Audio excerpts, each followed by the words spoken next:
Bismillahirrahmanirrahim.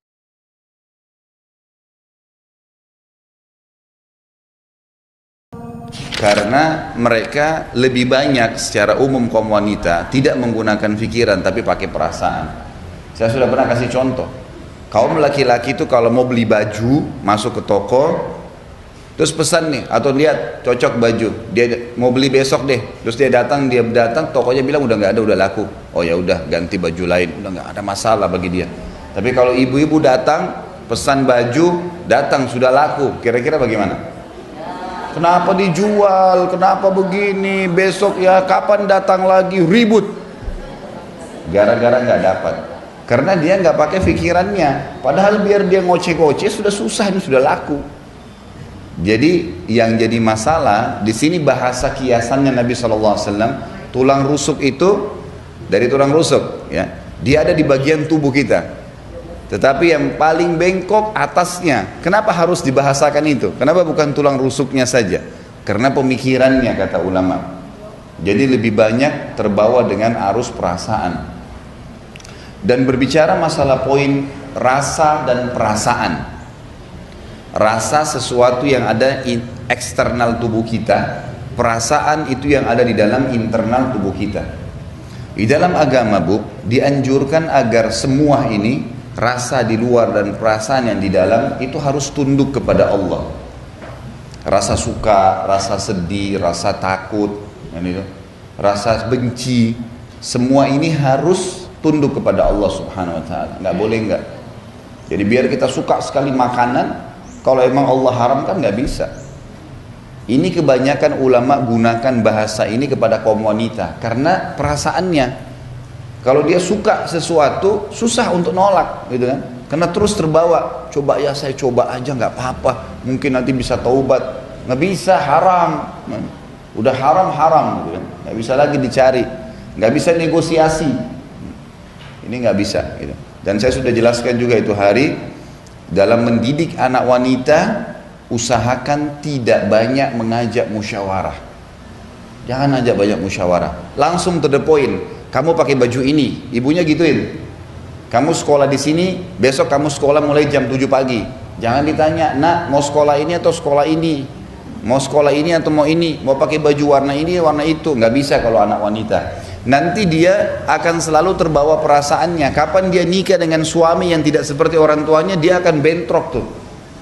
Sementara dalam hukum agama, istri harus patuh dengan suaminya. Jadi ada ibu yang biasa sukses mendidik anak perempuannya, dia jalan kemana, anaknya selalu di belakang.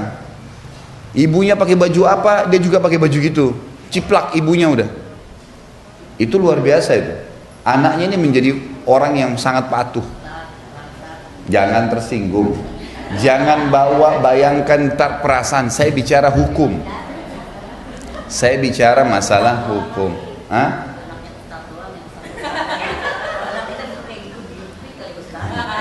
Insya Allah ini idealnya. Kalau mau menjalankan, kalau sudah terlambat ya boleh bercucu lah, gitu. Masih ada cucu, masih ada cucu insya Allah. Tapi saya bicara di sini sebagai seorang guru ngajarin hukum agama. Jadi jangan bawa perasaan. Dari kemarin-kemarin saya ingatin, jangan kalau kita bicara cerai bayangin dirinya, cara masalah poligami bayangin dirinya. Ini nggak bisa, nggak selesai bicara masalah hukum nih. Hukum Allah begitu, kan itu. Ambil sebagai pelajaran. Kalau mau selamat memang begitu. Ini makna hadis tadi yang dikatakan dari tulang rusuk itu, gitu kan? Pikiran. Anak laki-laki makin sering diajak musyawarah makin bagus. Jadi nanti dia jadi penentu keputusan. Itu yang tepat. Nah, kamu mau ini atau ini? Dari kecil nggak apa-apa. Saya mau ini ibu. Baik, biarin. Nanti dia penentu keputusan tuh. Memang dia pemimpin di masyarakat. Perempuan nggak bisa. Kalau dibiasakan dengan seperti itu, dia terus akan membangkang sampai dia tua. Susah. Idealnya memang harus digituin. Pakai ini nak, pakai ini nak. Kalaupun misalnya dia protes, ya, protes itu biasanya terjadi karena sudah ada akumulasi sebelumnya. Kalau dari kecil dibiasakan, memang sudah dari kecil pakai ini. Ini baju, dibeliin pakaian sudah ada di lemarinya, gitu kan? Emang sudah siap saji lah, gitu.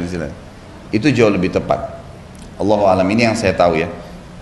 Kemudian dikatakan Dan tulang rusuk paling mewah adalah bagian paling atas. Jika engkau meluruskannya, berarti engkau mematahkannya. Di sini maksudnya bukan meluruskan sebenarnya. Jika engkau memaksanya, terjemahnya lebih tepat itu. Bukan meluruskan, memaksa. Jika engkau memaksanya, berarti engkau mematahkannya. Dan jika engkau membiarkannya, ia tetap akan bengkok. Maka hendaklah kalian melaksanakan wasiatku untuk berbuat baik kepada wanita. Muttafaqun alaih, dan lafadznya menurut Imam Bukhari. Jadi dari makna ini, kaum wanita, maaf, jangan tersinggung, jangan bawa perasaan. Walaupun pendidikannya sudah tinggi, tetap butuh panduan. Tetap butuh untuk dilindungi, dididik, diinstruksikan oleh pasangannya. Emang sudah begitu fitrahnya. Perasaan wanita itu kalau misalnya dikatakan kamu kerja ini ya, kamu lakukan ini ya, merasa punya satu tanggung jawab, gitu kan? Itu merasa ada perhatian dari pasangan. Beda dengan laki-laki. Laki-laki nggak boleh malah.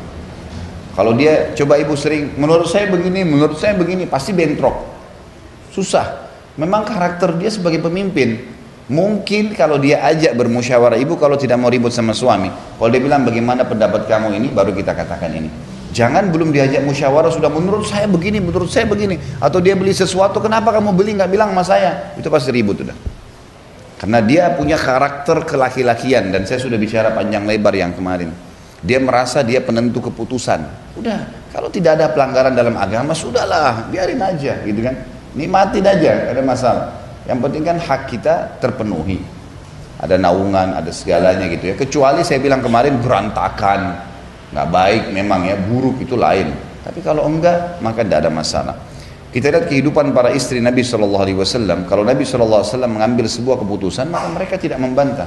Nabi SAW datang, membawa makanan tertentu, atau apa sajalah yang Nabi SAW bawa ke dalam rumahnya, maka selesai, istrinya menerima, dan akhirnya sama-sama dinikmatin. Umumnya seperti itu. Kita lihat riwayat Imam Muslim, ada tambahannya, jika engkau ya, menikmati, maksudnya di sini adalah engkau istimta ini, engkau terbawa dengan arus dia, ya. Menikmati waktu bersamanya, engkau dapat kenikmatan dengannya. Ya, tapi di sini terjemahan yang bengkok keliru. Ya. Di situ tolong dikasih koma lagi, engkau dapat kenikmatan dengannya, kasih koma di situ. Koma dulu dengannya. Yang bengkok ini dihapus, diganti. Ya.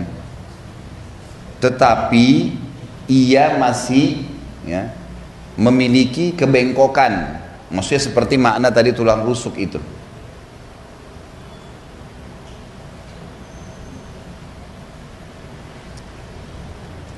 Jadi yang dimaksud adalah kalau seorang suami dia menikmatin waktu, duduk, ngobrol, bercanda, itu dia akan dapat kenikmatan dengan kaum wanita itu.